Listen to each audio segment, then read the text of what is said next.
আজকে আপনারা যারা এখানে বসে আছেন, বাংলাদেশ জাতীয়তাবাদী দলের প্রত্যেকটি নেতাকর্মী আপনাদের সকলের নামে এই অবৈধ ফ্যাসিস্ট সরকার মামলা দিয়েছে। মামলা ছাড়া এমন কেউ আছেন এখানে? কেউ নাই। আমাদের প্রায় ৬০ লক্ষ নেতা কর্মীদের বিরুদ্ধে মিথ্যা মামলা দিয়েছে। সেই মিথ্যা মামলা আমরা দেখেছি যে কিভাবে স্বৈরাচার সরকার আমাদের উপরে, আমাদের পরিবারের উপরে কিভাবে জুলুম করেছে, নির্যাতন করেছে, নিপীড়ন করেছে।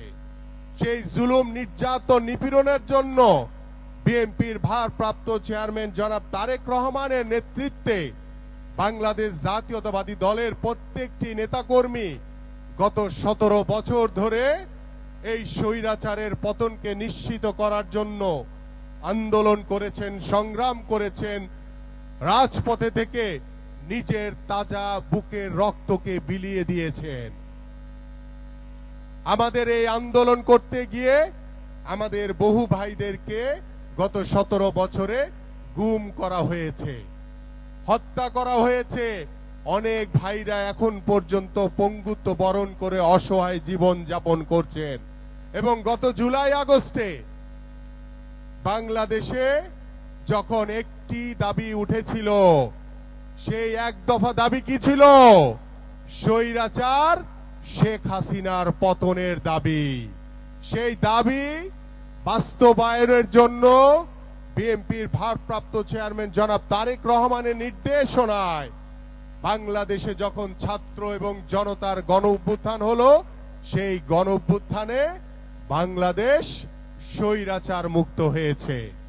স্বৈরাচার মুক্ত হয়েছে ঠিকই, কিন্তু বাংলাদেশ এখন পর্যন্ত পরিপূর্ণভাবে স্বৈরাচার মুক্ত হয় নাই। বাংলাদেশে এখনো পরিপূর্ণভাবে গণতন্ত্র প্রতিষ্ঠা হয় নাই। বাংলাদেশে এখন পর্যন্ত বাংলাদেশের মানুষের যে অধিকার, যে দাবি, যে মৌলিক চাহিদা, সেগুলো এখন পর্যন্ত পরিপূর্ণভাবে পূরণ হয় নাই। কেন পূরণ হয় নাই জানেন?